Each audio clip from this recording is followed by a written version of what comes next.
নিজ গড়েই কার্যত হার শুভেন্দু অধিকারীর। অর্থাৎ শুভেন্দু অধিকারী নিজ গড়েই এবার নিজের অস্তিত্বটা টিকিয়ে রাখতে পারলো না। আবার সেই শুভেন্দু অধিকারী স্বপ্ন দেখে বাংলা জুড়ে তাদের অস্তিত্ব বজায় রাখবে, বাংলা জুড়ে ক্ষমতায় আসবে।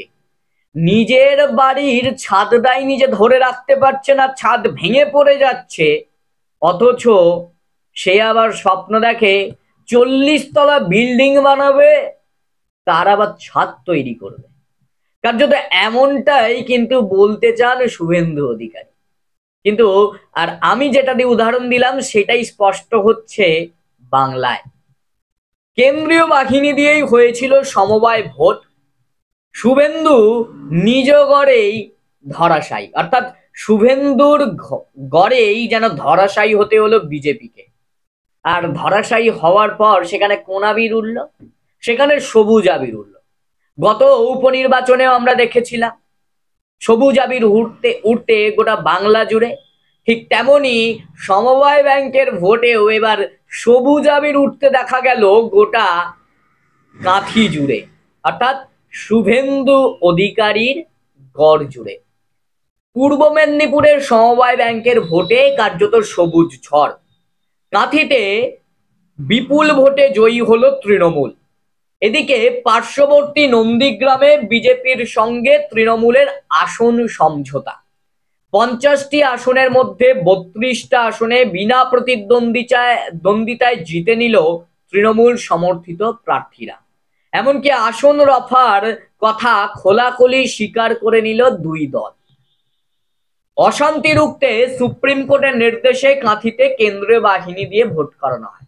বিজেপি বারে বারে অভিযোগ করে যে বাংলার পুলিশে তাদের উপর ভরসা নেই, তাদের সর্বদা ভরসা হচ্ছে কেন্দ্রীয় বাহিনীর উপর। আরেকটা কথা এখানে বলতে হচ্ছে, তারা বাংলার পুলিশ দিয়ে তাদের তদন্তে ভরসা নেই, তাদের তদন্তে ভরসা সিবিআই ইডি। আবার তারাই বলছে এখন যে সিবিআই ইডি ঠিক মতো কাজ করছে না। ঠিকই তো, যদি কাজ করতো তাহলে সন্দীপ ঘোষ, অভিজিৎ মন্ডল, পার্থ চট্টোপাধ্যায়, অর্পিতা এদের মতন জামিন পেয়ে যাচ্ছে কি করে? যাদের বিরুদ্ধে এত অভিযোগ উঠেছিল, যাদের বাড়ির খাটের তলা থেকে টাকা পাওয়া গিয়েছিল, তারা জামিনে ছাড়া পাচ্ছে। তাহলে সিবিআই ইডির উপর ভরসা কি করে মানুষ রাখবে? মানে সিবিআই ইডি কোথাও গিয়ে কি একটা নাটক দেখাচ্ছে, একটা পুতুল খেলা দেখাচ্ছে, সেটাই যেন স্পষ্ট হচ্ছে। সুপ্রিম কোর্টের নির্দেশে রবিবার কার্যত নজিরবিহীনভাবে কেন্দ্রীয় কোঅপারেটিভ ব্যাংকের 108টি আসনে ভোট হয়। অথচ খোদ শুভেন্দু অধিকারীর গড় এই নন্দীগ্রামেই আর এক সমবায় সমিতিতে দেখা যায় তৃণমূল বিজেপি সমঝোতা। আগামী 5ই জানুয়ারি নন্দীগ্রামের দীনবন্ধুপুর সমবায় সমিতিতে ভোট হওয়ার কথা ছিল, কিন্তু তার আগে এই সমবায় সমিতির 50টি আসনের মধ্যে 32টিতে বিনা প্রতিদ্বন্দ্বিতায় জিতে গেছে তৃণমূল সমর্থিত প্রার্থীরা। বাকি 18টি আসনে জয়লাভ করেছে বিজেপি সমর্থিত প্রার্থীরা, তাও বিনা প্রতিদ্বন্দ্বিতাতে। মানে বিজেপিকে তবে প্রার্থী খুঁজে পাচ্ছে না তৃণমূলের বিরুদ্ধে দাঁড় করানোর জন্য, নাকি তারা জানে যে তৃণমূলের বিরুদ্ধে যদি আমরা দাঁড় করাই তবে তাদের ঝড়ের হাওয়ায় আমরা উড়ে যাব হয়তো, তাই জন্যই হয়তো তারা প্রার্থী খুঁজে পাচ্ছেন না। এ নিয়ে আজব সাফাই দিয়েছে তৃণমূল বিজেপি। সেই সঙ্গে দুই পক্ষই খোলাখুলি স্বীকার করে নিয়েছে আসন সমঝোতার কথাও। দলের অঞ্চল সম্পাদক অরূপ গোল বলেন, নির্বাচন মানে 2 লাখ টাকার মতন খরচ।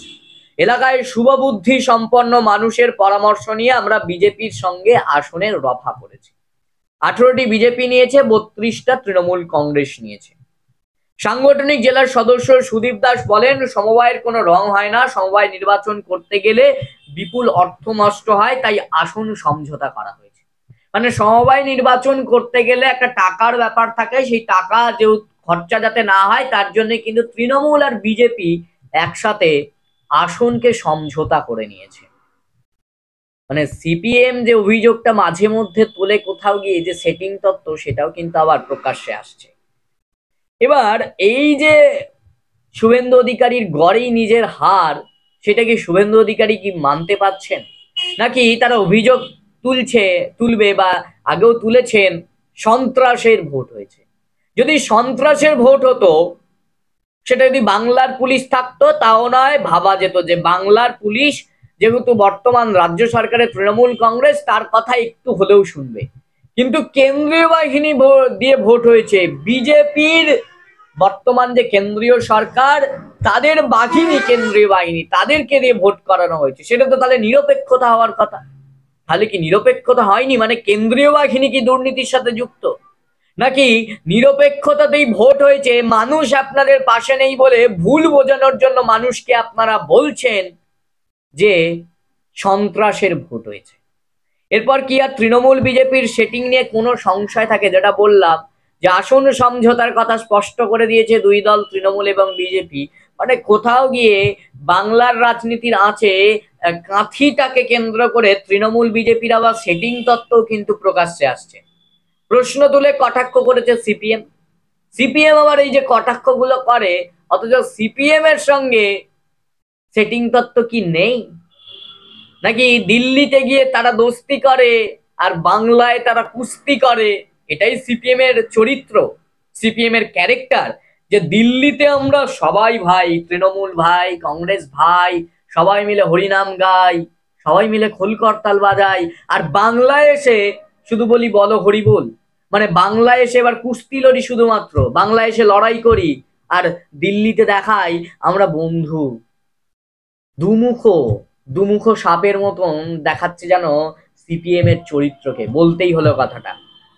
সাজানো বিরোধী কি করে হয় দেখতেও পাচ্ছি। সিপিএম বলছেন যেমন সাজানো নির্বাচন হয়, ওখানে জানেন সিপিএম যেভাবে এগোচ্ছে, বামপন্থীরা যেভাবে এগোচ্ছে, সেখানে বিজেপি তৃণমূল দুইজনে যদি কাঁধ ঘষাঘষি না করে, একে অপরের কোলে ওঠে না বসে, তবে কিন্তু বিপদ আছে।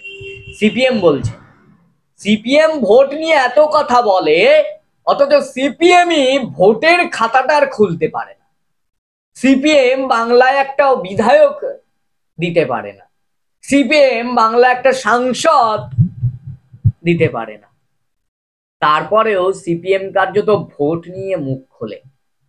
কতটা তাদের মুখ খোলা সাজে সেটা বাংলার জনগণ বলবে, সেটা বাংলার জনগণ উত্তর দেবে।